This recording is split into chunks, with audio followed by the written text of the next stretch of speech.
Yang berhormat Rasa. Terima kasih Datuk Yang di-Pertua atas peluang yang diberikan kepada saya untuk membahaskan laporan Ketua Audit Negara tahun 2021 pada petang ni. Saya menganggap kali pertama ahli-ahli yang berhormat dalam Dewan Yang Mulia ni diberikan peluang yang diharapkan selama ni. Sebab ini adalah peluang yang pertama. Tak pernah laporan Ketua Audit Negara dibentangkan. Ia juga merupakan sebahagian daripada reformasi terhadap Parlimen yang kita wawarkan, yang kita mahukan. Supaya ahli Dewan Rakyat, bukan saja anggota PAC, tetapi semua anggota Dewan Rakyat diberikan peluang untuk menyatakan pandangan terhadap laporan yang telah dibentangkan oleh Ketua Audit Negara. Hari ini bukan setakat membahas sejarah, tetapi ia juga mengingatkan saya kepada tahun 2019 ketika laporan Suruhanjaya Hak Asasi Manusia, laporan Suhakam dibentangkan dan dibahaskan kali pertama dalam Dewan Yang Mulia ini. Ketika sebelum itu tak pernah ada. Jadi maknanya apabila Kerajaan Malaysia Madani di bawah kepimpinan Yang Amat Berhormat Tambun membenarkan perbahasan laporan Ketua Audit Negara pada hari ini, ia tak ada masalah. Ia adalah lemparan baru yang patut diberikan pujian yang membolehkan Parlimen diangkat ke satu tahap yang lebih tinggi. Kalau 2019 laporan Suhakam, hari ini laporan Ketua Audit Negara. Dan saya harap ia akan menjadi satu convention ataupun tradisi baru Parlimen di Malaysia pada masa akan datang. Supaya laporannya boleh dibahaskan oleh semua ahli yang berhormat, yang berminat. Tapi kalau yang tak berminat, nak boikot tu tak apalah, hak masing-masing. Rakyat akan menilai sendiri. Beberapa perkara telah disebutkan dengan nyata. Memang ada pujian terhadap pihak kerajaan yang telah memberikan vaksinasi pada waktu yang kritikal ketika itu. Yang baik kita terima, yang kurang baik jangan kita rasa kita berat hati nak terima.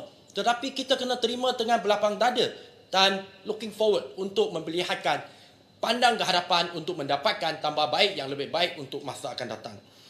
Sudah tentu berkenaan dengan vaksin tu, satu pengajaran yang patut kita ambil adalah terlalu banyak vaksin yang telah dibazirkan, pembeliannya, pemolehannya ketika zaman darurat tersebut.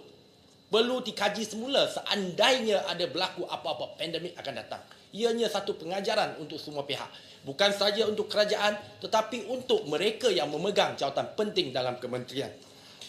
Datuk Yang di-Pertua, saya nak sebut secara spesifik berkenaan dengan 93 unit ventilator yang mendatangkan masalah yang dibeli oleh syarikat yang dinamakan sebagai syarikat 260790T. 93 unit ventilator baru ini tidak dapat digunakan ketika kita menghadapi pandemik. Bagi saya, ia adalah satu peninggalan omission yang sangat serius. Suatu yang tak boleh dimaafkan. Saya nak sebut secara jelas, seseorang mesti dipertanggungjawabkan dengan pemolehan ini. Apakah ia keputusan kabinet ataupun keputusan menteri? Saya bukan buat tuduhan, tapi mesti ada tindakan susulan terhadap perkara ini. Sebab kita tahu ventilator itu untuk apa? Untuk membekalkan oksigen, untuk menjana oksigen. Kepada siapa? Kepada pesakit ketika itu COVID. Di tahap 4 dan tahap 5, dalam keadaan yang kritikal. Macam mana kita boleh belanjakan berjuta untuk membeli ventilator baru yang akhirnya tidak dapat digunakan? Ia sesuatu yang tak boleh dimaafkan bagi saya. Daripada kita wawarkan perkara lain, perkara inilah yang perlu diambil tindakan yang serius. Terutamanya Menteri Kesihatan ketika itu. Bagi saya, mempunyai tanggungjawab yang sangat berat untuk berdepan dengan ini. Tak payah kita nak kecoh di luar. Kita nak sebut macam-macam di luar. Ya, kata ada apa, keluar sekejap lah, apa benda lah. Tak payah. Ini, jawab ni dulu. Ini yang rakyat nak tahu. 13 juta 93 unit ventilator. Mana perginya? Kenapa boleh silap macam ni? Apa yang Menteri Kesihatan ketika itu buat? Rakyat nak tahu. Perkara kedua, masih berkaitan dengan proses imunisasi COVID-19 kebangsaan. PICK ataupun PIK. Saya memetik minit mesyuarat COVID-19 Immunization Task Force bilangan 59 yang bertarikh pada 8 September 2021 yang disebutkan dalam laporan Ketua Audit Negara ini. Sebut dengan jelas bahawa sebanyak 145.37 juta ringgit belum dipulangkan. Ini sebut dengan jelas ni dalam laporan audit. Lepas tu ada disebutkan bahawa itu yang 145.37 juta tak termasuk Selangor dengan Sabah. Lepas tu tambah dengan Selangor dan Sabah, Sabah 17.4 juta, Selangor 47 juta. Hampir 200 juta. Mana wang ni? Menteri ketika itu, tapi saya minta maaf lah, menteri itu dah tak ada, menteri baru yang kena jawab. Mana pergi wang tu? Hampir 200 juta. Ini dana awam. Bukan duit menteri. Menteri itu sebagai pemegang amanah yang jaga amanah, jaga dana awam untuk rakyat. Jadi apa yang terjadi? Jangan kita harap pagar. Pagar pula makan padi. Nanti saya akan kena tembak dalam keluar sekejap. Sebab kawan tu sekarang ni popular kat luar. Datuk Yang Dipertua, sebagai pengerusi jawatan kuasa JKPK yang melibatkan pertanian, saya rasa wajib saya sebutkan satu perkara. Timbalan Menteri ada depan saya. Tapi bukan zaman Timbalan Menteri ataupun Menteri yang ada sekarang. Sekarang ni kita panggil KPKM. Waktu tu panggil MAFI. MAFI ketika itu yang bertanggungjawab bagi saya. Dana obligasi sosial tahun 2021 belum diterima sebanyak 37 juta. Ia adalah kerugian wang awam dinyatakan dengan jelas dalam laporan audit ni. Kalau Ketua Audit Negara boleh sebut tu, mana perginya wang tersebut? 37 juta itu besar.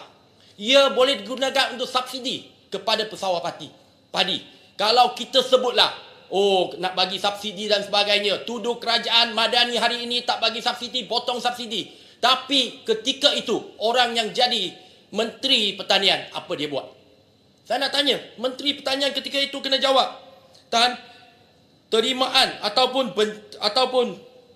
bayaran tersebut kena ada dibuat satu mesyuarat kabinet pada 28 Ogos 2020 telah bersetuju supaya MAFI mewujudkan akaun amanah untuk melaksanakan obligasi sosial oleh syarikat konsesi.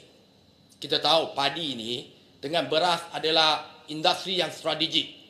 Jadi sebab tu ada syarikat yang mempunyai yang diberikan konsesi khas. Itu betul, itu tak ada masalah. Kita tak pertikaikan. Cuma kenapa kelewatan mewujudkan akaun amanah ini oleh MAFI? Sehingga mesyuarat kabinet 28 Ogos 2020. Tetapi sehingga 31 Disember 2021 belum dibuka lagi akaun amanah tu. Apakah susah sangat? Lainlah kalau menteri tak buat kerja. Jadi saya nak tanya, apa terjadi? Status terkini. Minta maaf lah. Kementerian Pertanian dan Keterjaminan Makanan sekarang pula kena jawab. Walaupun bukan salah menteri ataupun timbalan menteri sekarang. Bagi saya, benda-benda perkara seperti ini menunjukkan keadaan kerajaan ketika itu di bawah pimpinan PAGO tak serius dan tidak memantau. Laporan audit sendiri sebut dengan jelas bahawa MAFI tidak membuat pemantauan dan susulan tindakan terima dana daripada syarikat konsesi.